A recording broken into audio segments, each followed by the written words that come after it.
Isaiah 24, verse 5. The earth also is defiled under its inhabitants, because they've transgressed the law. Catch this. They've changed the ordinance. Some things shouldn't change. They changed the foundational truths. They've broken the everlasting covenant. When those things change, you got problems.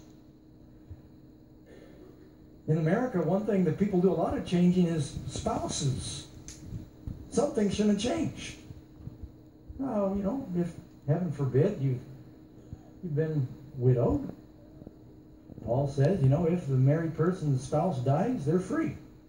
They're not under bondage. That meaning they're free to remarry. But some people already start shopping around. They're still married to the old one. They just think that, well, if I just had a new husband or a new wife, it'd be better. Something shouldn't change. And you know what typically happens? I'll just pick on guys for a second. Marries this gal, there's that that charisma, that energy, that spark. It's new, it's exciting, and you know, she just looks like $1 million every time he sees her, and he has no idea it means it's going to cost $1 million to keep her looking that way.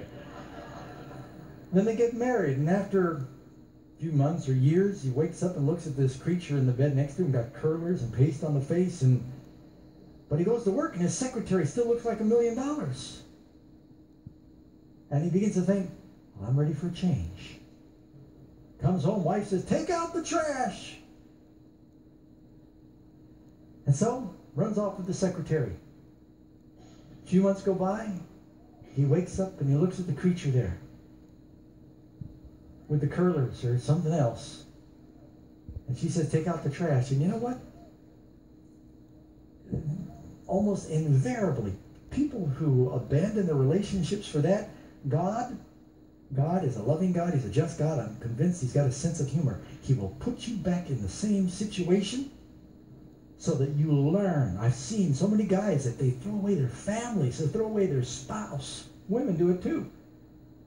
They say, oh, you know, this person is so strong in ABC, and my spouse, it just is so weak in character traits A, B, and C, and oh, I'll be so happy with this.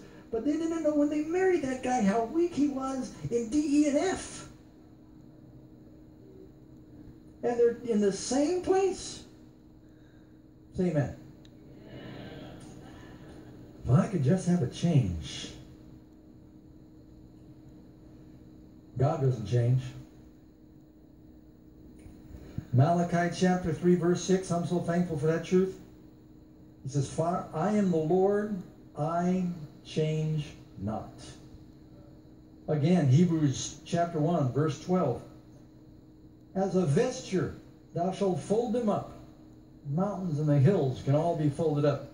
They shall be changed, but thou art the same, and thy years shall not fail. And then you go to chapter 13 in the same book, Hebrews 13 verse 8. Jesus Christ the same, yesterday, today, and forever. Which is really very encouraging when you think about it. God is love, and his love for us does not change.